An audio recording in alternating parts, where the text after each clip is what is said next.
Hi, friends. Welcome to The Activity Continues, a paranormal podcast.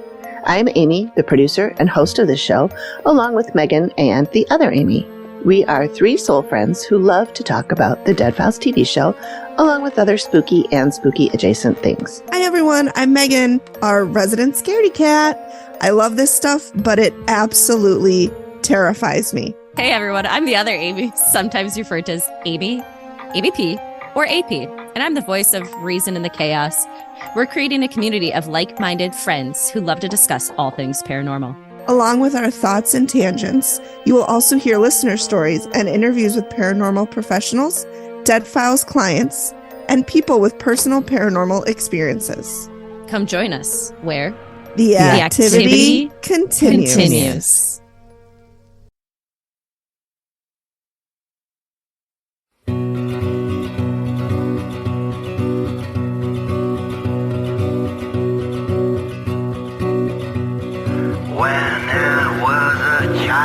I ran for the bins. Been so many downs, so many beds. Now I'm coming down, you'll lower your looks. I was born from woods, deep for your limbs. I'll burn your bones.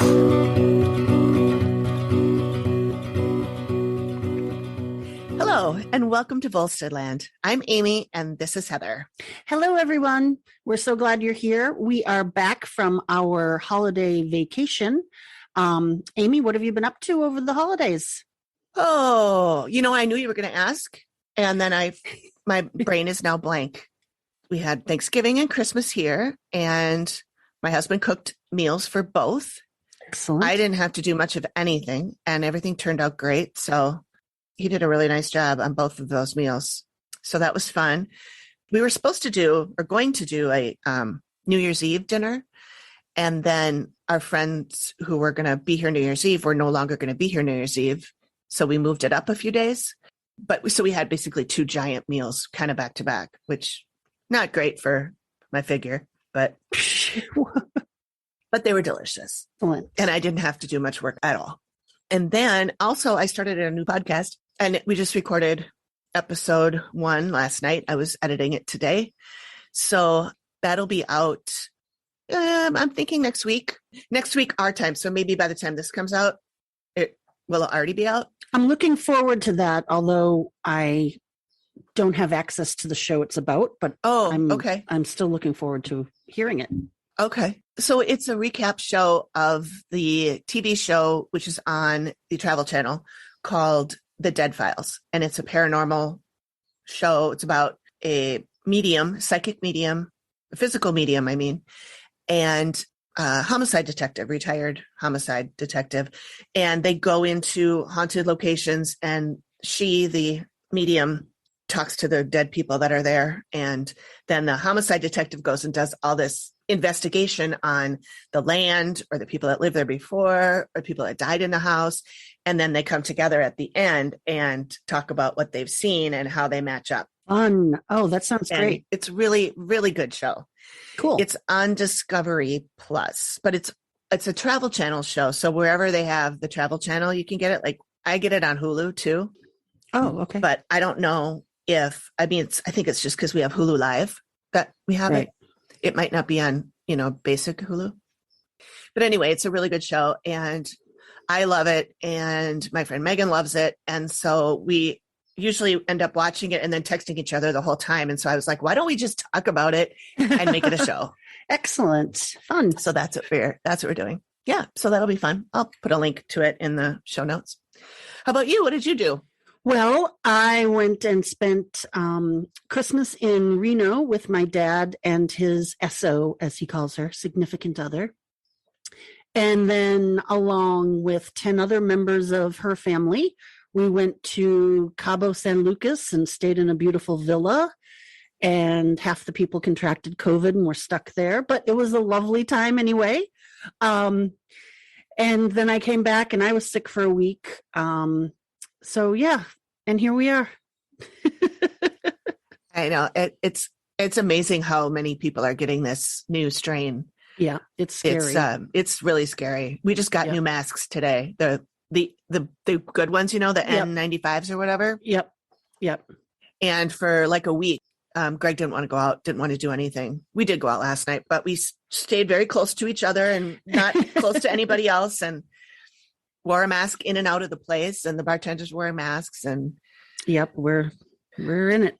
Yep. It's not going away anytime soon. No, but on a happier note, yes, we are back to Volsteadland. Yay! And this is our first episode of season 2. And if you haven't already listened to season 1, well, what are you waiting for? But that's fine. However, most of the people we're going to be covering in this new season are people that were first introduced in season 1. So certainly go back and listen to that if you haven't already. Mm-hmm. And this season's going to be a little bit different from the last one. Season 1 was based mostly on Minneapolis's most notorious gangster, Kid Cann, a.k.a. Isadore Blumenfield, a.k.a. Harry Bloom, and a billion other names. But this season, we're going to be spending each episode on one person or story from that era, mostly ones that we touched on back then. Although there was some stuff that, like when I was researching something, I can't remember what now, but then there'd be like an offshoot story that I'm like, ooh, that's interesting. But I didn't want to get into it. Because if we did that, the episodes would be like 5 hours long. Right. So I just sort of set it aside and said, we can handle it later. And so there's some stuff that I never even brought up because it would have just been a rabbit hole. So those are some of the things that we're going to be covering. There's some really great stories that don't have anything to do with Kid Cann, but they have to do with people that he was associated with or that he knew or that were, tooling around at the same time he was. So that's what we're going to be doing for this season. And we're calling this season Single Barrel Edition. And that can mean a single barrel shotgun or a single barrel of booze, which are both appropriate for the time era that we're exploring. Mm-hmm. And that was Heather's idea. So yay. I like that title. Kudos to you. Just a little light housekeeping. I just want to make sure everybody knows about our Facebook group. We have almost 100 people in there now, and it's a private group, so you can only see the posts if you're a member. It's real easy to be a member. You just have to click a button and answer a couple questions. And basically the questions are like, you promise not to be a dick. Really, it's pretty much all it is. So come on over and discuss old time true crime, Minneapolis, Minnesota history, and all things related. I'll put a link in the show notes, or just log into Facebook and go into groups and search Volsteadland. And it's called Volsteadland Discussion Group. It's a fun group with some people who are really experts in Minnesota history. There's one of our newest members, Kent, I think his name is. He posts a lot of stories and pictures and stuff. So that's really fun. Come share your knowledge. So we don't have an official drink tonight. I'm drinking whiskey and ginger, and Amy is drinking something I hadn't heard of before, but is quite delicious. It is Bailey's with club soda. Yeah. And yum. It's kind of like a Colorado Bulldog in that it's adding fizzy to a milk thing. Mm-hmm. So awesome. I think everyone should try it. Yeah, it's pretty good. And I also wanted to comment that today we're recording this. It's Sunday, January 16th. And tomorrow is January 17th, which is the anniversary of the Volstead Act. Yeah. And that's what started this all. And that's where we got our name. So cheers to January 17th, the Volstead Act, which I don't really want to be cheersing to prohibition, but while we're drinking, you know. So sit back, grab a drink of choice, and join us as we talk about the life of Machine Gun Kelly, not the one engaged to Megan Fox, but the original Machine Gun Kelly. So, as you may recall in episode 5, titled The Muckrakers, we talked about the Charles Urschel kidnapping. We discussed it because it involved Kid Cann on a pretty minimal level. He was involved in laundering the ransom money. His participation was kind of minimal, but the mastermind behind that kidnapping was George Machine Gun Kelly and his wife, Catherine. And I had heard prior to this, I'd heard the name Machine Gun Kelly, but I didn't really know much about him. And I certainly didn't know anything about his wife. But some Google searches had me intrigued. And so here we are with our second season, doing a deep dive into George and Catherine Kelly. So George Kelly Barnes was born on July 18th in 1895 in Memphis, Tennessee. He was born into a wealthier family and had just kind of a traditional upper middle class, uneventful upbringing. He enrolled in the University of Mississippi in 1917 to study agriculture, but he wasn't a very good student. The highest grade he ever got while he was at the university was a C, and that was for having good physical hygiene. I think that says something about him. I wish they had given grades like that. I might have done better. So it was during this time when he was in college that he met Geneva Ramsey, who he quickly fell in love with, and she became his first wife. He quit school and they had 2 children. He was working a lot, but never really found a good paying job. He was a taxi driver. They weren't really able to make ends meet. And that put a lot of stress on their marriage. And eventually Geneva left him. Now, my research tells me that they divorced when he was 19, which to go to college at 17. Wow. Get married and have 2 kids and still be 19. I'm not really sure how that works. But I suspect he was only in college for about a semester and then quickly quit to get married. So once he got divorced, he met and hooked up with a small-time gangster who got him into the bootlegging business, as you did. And everybody was a bootlegger back then. 1919. He had some growing financial success and notoriety, and he liked that. And at a certain point, he changed his name to George R. Kelly, and this was an attempt to maintain his family's good name. Because like I said, they were an upstanding family, and he changed his name because he was starting to get into some underground illegal stuff and wanted to, That was nice of him to think about his family. Yeah, absolutely. So he did have a couple arrests, and the first of them was in 1928. He was charged with smuggling alcohol onto an Indian reservation, and he was sentenced to 3 years in the Leavenworth Penitentiary. And then not long after he got out, he was arrested again for something very similar. And then he did another stint at a penitentiary in New Mexico for something, probably another bootlegging type offense. Then he ended up in Oklahoma City, where he joined forces with a small-time bootlegger named Steve Anderson. It's such a blah name. That big old gangster, Steve Anderson. He probably had a gangster nickname. Probably did. I just don't know what it is. Yeah. Steve-O or something. So that is when, through Steve Anderson, George Machine Gun Kelly fell for Anderson's mistress. Oh. And her name was Catherine Thorne. Catherine Thorne was born Cleo Lara May Brooks, and she was born in March of 1904 in Saltillo, Mississippi. When she was 9 years old, she moved with her family to Texas, and it was around this time she was in 8th grade, and she decided to change her name from Cleo to Catherine because she wanted to be more glamorous at age 9. As you do. Catherine was a more glamorous name. So soon after, her parents divorced, and her mother, Aura, started working as a hotel manager. And so there's a movie about Machine Gun Kelly, and I watched it last night. And is this the George Romero one? It's Charles Bronson's first I started film. watching that this morning. I didn't get terribly far, but I started watching it. It was interesting, and it was loosely based on all of this. But I had also heard that Catherine had worked in a brothel, and that was definitely portrayed in the movie, that her mother ran a brothel that Catherine worked in. And so my research said that her mother worked at a hotel. And just I'm a cute thinking name the for it. hotel is actually a brothel. Yeah. Or she ran a hotel brothel, and she married a local political figure named Robert G.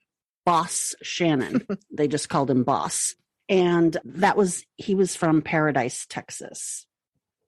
So at the age of 14, Catherine married her first husband, Lonnie Clyde Fry. And she gave birth to her only child, Pauline, in 1919. And after 2 years, she and her husband separated. And she ended up living and working at the hotel her mother managed, so she would be 16 working in the hotel business. Well, I didn't even put that together. She'd be that young. Oh, good Lord. So that happened. And then later she moved to Oklahoma and then back to Texas, where she married L.G. Brewer. That was a short one. Quick marriage, in and out. They separated soon after marriage and moved to Texas, where she lived with her mother and stepfather. Thank you for listening. The Activity Continues. We'll be back after this short break. Hi, everyone. Amy here. As you may have heard, since the ad's been running for about 3 weeks now, I have another podcast. It's called Volsteadland, and it's mainly about a Minneapolis mobster from the 1930s called Kid Cann. Well, there's a new book out about him right now, and it is so good. And the book is called Minnesota's Most Notorious Mobster, The Making and Breaking of Kid Cann by author Ron DeBellew. I'm telling you this because you can get it on Audible. If you go to theactivitycontinues.com/audible, you can get a 30-day free trial by using our link there. That's plenty of time to read this amazing book. And when you get the book, check out page 6 in the acknowledgement section, and you might just see a name you recognize. Spoiler alert, it's me. Anyway, check it out. If you're interested in true crime and ghosts of the past, you will enjoy this story. Theactivitycontinues.com/audible to start your free trial. And the book is called Minnesota's Most Notorious Mobster, The Making and Breaking of Kid Cann. Her third husband was a bootlegger and a widowed rancher named Charlie Thorne. Charlie was very wealthy, and this is when Catherine started to get a real hankering for the good life. He allowed her to explore luxuries she had never known before. Fancy cars, a nice place to live, a beautiful wardrobe. They went to parties and had an active social life. It is, from my understanding, that is how she first got a life of crime with him. She started becoming more and more involved in crime because she wanted to help get the money to maintain the lifestyle she grew to love. It is said that he had an affair, and that affair, he was cheating on her. And when she found out, they had an argument. And the next day, he was found dead with a pistol next to him. And a typed suicide note that said, "I love my wife. I can't live without her. So I am departing this life." Now, what makes this interesting is that he was known to be illiterate. He could not read or write. And he had typed this suicide note. And there's also a gas station attendant who, the day before the argument and his subsequent death, heard Catherine say, "I'm going to kill that goddamned Charlie Thorne." You really should have announced that you're going to murder somebody and then go ahead and do it, right? Yeah. But she staged it as a suicide. The lead police investigator definitely was suspicious and pursued this angle that she set it up as a suicide. But a judge didn't believe it and threw it out, and she was never charged or convicted. So she was convicted of a robbery shortly after Charlie's death, and she was going at that time by the name Dolores Whitney. But she was released on a technicality and didn't even give back the stolen cash. And that cash, along with dead Charlie's money, because he had a lot of money, allowed her to improve her wardrobe and continue her quest for the good life. Good for her. Right? She was really suited to be a gangster's girlfriend. Like I said, she just fell right into the role, and hit the ground running with it. She was attractive and glamorous, and she loved the spotlight. And like I said, how she met George Kelly was she was dating another gangster, Steve-O, we'll call him.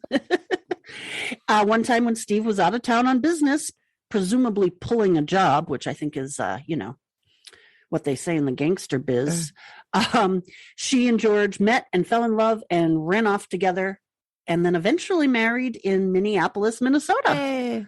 September 30th, 1930. And they were a great match. They both liked to drink and they both enjoyed guns, which is, a crazy combination, but I'm not here to judge. Yep. Catherine was known to be an excellent shot herself. She had handguns, rifles. And so in February of 1933, so a couple years into their marriage, she purchased a Thompson submachine gun from J. Carr, a pawnbroker in Fort Worth. And she presented it to George as a gift. Isn't that romantic? That's so sweet. And the story goes that they headed to Catherine's stepfather's farm in Paradise, Texas, where they practiced the machine gun until George could write his name in bullets on the side of the barn. Oh my God. And later she would brag that she would set up walnuts on a fence and he would just boop, boop, boop, boop, boop, boop, and shoot all the walnuts down. And so, not surprisingly, it was Catherine who bestowed the name Machine Gun Kelly onto George. And so, just like that, Catherine's groom went from small-town bootlegger to big-time machine gun-toting bank robber. So they were moving up in the world, robbing banks. It was at this point that George had been holding up banks throughout the South and Midwest with a fellow gangster named Harvey Bailey. And these holdups would sometimes yield like $20,000, which was a hefty sum of money back then. Sure. It's a lot now. Right? To me. They would hold up a bank, split up for a few weeks, and head to Mexico or another exotic locale, and then meet up again and rob another bank. And they were just on the run, living a glamorous lifestyle, shooting up banks and robbing money. And then, so Catherine became more and more involved. She was the queen of disguises. She was in charge of, getting wigs and glasses and different disguises that would help, throw them off of the police. She'd also arrange to switch out automobiles so, people wouldn't know what they were driving off in. And she just really had a thirst for danger and excitement. She wanted to be married to a notorious gangster, and she made sure that George became that. She would hang out at speakeasies and other places and brag about him and tell everyone what he was up to, and actually hand out shell casings from the guns that he had used in these bank robberies and just brag about. So like little souvenirs that he would give to people? Yep, just little souvenirs. And this is my husband, and he's that guy you've heard about in the news, which is really strange. Yeah. But she definitely was marketing him as the notorious gangster of the time. Right. And even according to one of his fellow inmates, when he was later in prison, they said that she was definitely the creator of the image of Machine Gun Kelly and was known as the mastermind behind all the big heists. Wow. Around 1932, George was starting to get a little bored with bank robbing. And it would seem that Catherine, being Catherine, wanted more money and more adventure. And this is when they got an associate named Albert Bates, and they decided to turn to kidnapping. And their approach was that Catherine would study the society pages in the newspapers to figure out who had money and where they lived and what their habits were. And that's when they read about Charles Urschel, an oil baron in Oklahoma City. And they thought he sounded like an ideal target. I'm not going to go into a ton of details about the Urschel kidnapping because there's so many avenues and people that were involved and how the money was dispersed. And it's a lot. But I will say this. It was in 1933 when George Kelly, carrying his trademark Tommy gun, and two other men carrying pistols, entered the Urschel's mansion. in Oklahoma City. The Urschels were entertaining another couple, and they were all sitting around a table playing a game of bridge. And Kelly stormed in to blow everyone's head off, presumably, and take Urschel hostage. There was a little hiccup with taking Urschel hostage because they wouldn't say which one was Urschel. There were two men there, so they put a bag over their head, blindfolded them, took them away in a car, and demanded to see their IDs. And they finally figured out which one was Charles Urschel. And the other guy, they just took the $51 that was in his wallet and left him on the side of the road. Jeez. And they took Urschel to the farm in Paradise, Texas. That is where Ora, Catherine's mother, and Boss, her stepfather, lived. And Urschel was kept captive there by Catherine's mom and stepdad. Also involved was Boss's son, Armand, whose nickname is Potato, and I wish I knew why, because that's just really crazy. They demanded $200,000 in ransom. And like I said, there was a lot of detail about how the ransom was obtained. So once the money was split up among all those involved, Catherine and George went on the run, going from state to state, trying to stay a step ahead of the police. They both dyed their hair to conceal their identities and continued to enjoy lavish lifestyles with partying, stopping into different people's houses that they knew along the way in various states. After several weeks of hiding, they finally made their way to Memphis, where they stayed with a longtime friend, John Tichenor.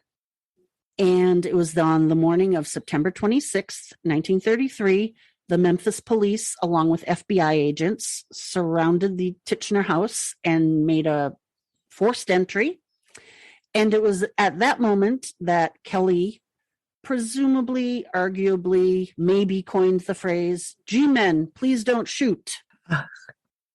And that's maybe where the phrase G-men came from. Yeah. He was badly hungover that day from his prior night of a drinking binge. He was still in his pajamas, and Catherine was still in bed asleep. They were quickly flown to Oklahoma, where they stood trial. And Catherine claimed in a newspaper article when she was interviewed that she was only involved because George had threatened to kill her. Oh, geez. Which was absurd, right? Because we've already said she's the mastermind behind this whole gangster image that she wanted for her husband. Yeah. So it was 13 days after her after their first appearance in court before a judge, that they received life sentences. They never saw each other again.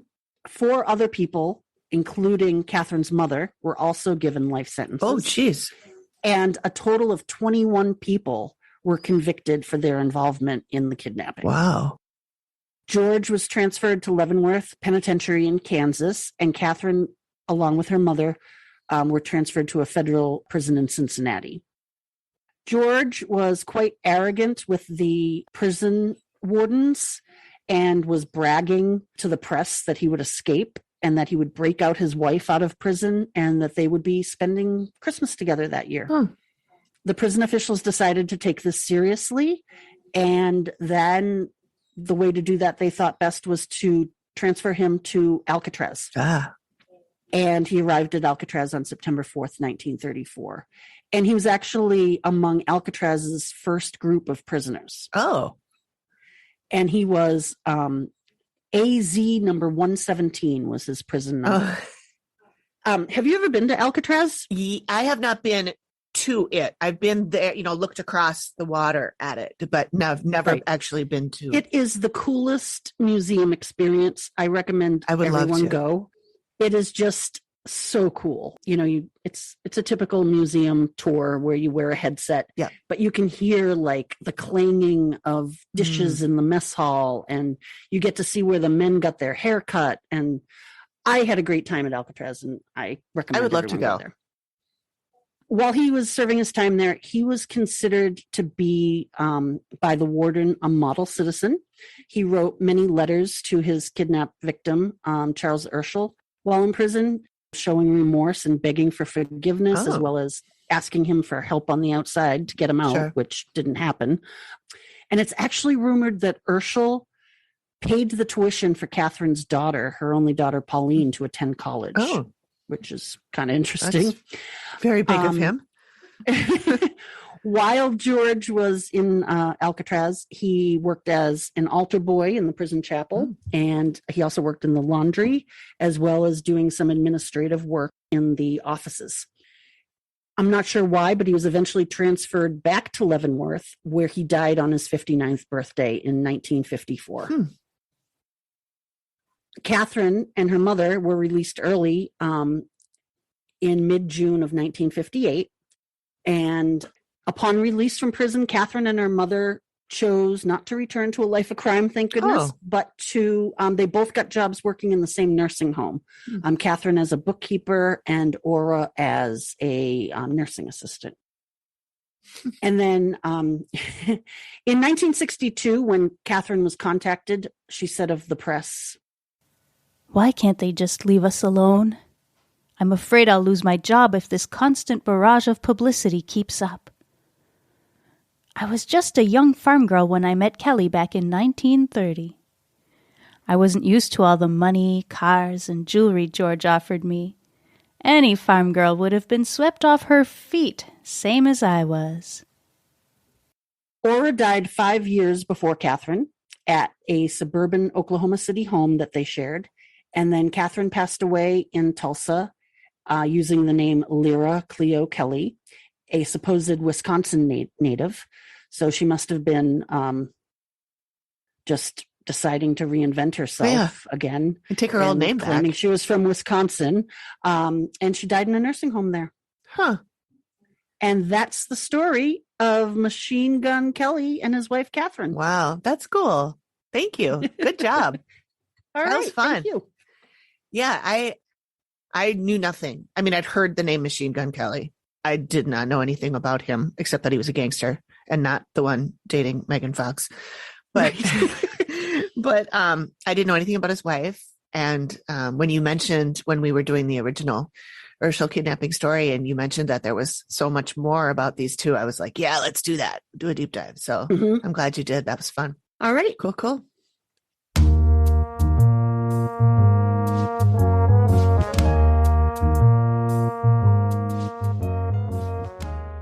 Thank you for joining us for another episode of Volsteadland, Single Barrel Edition.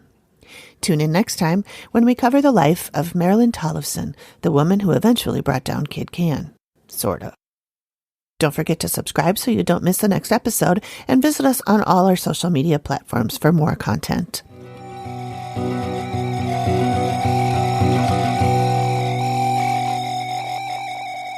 Volsteadland is produced by me, Amy, at Collected Sounds Media and is part of the Collected Sounds Indie Podcast Network. Thanks for listening. Okie doke.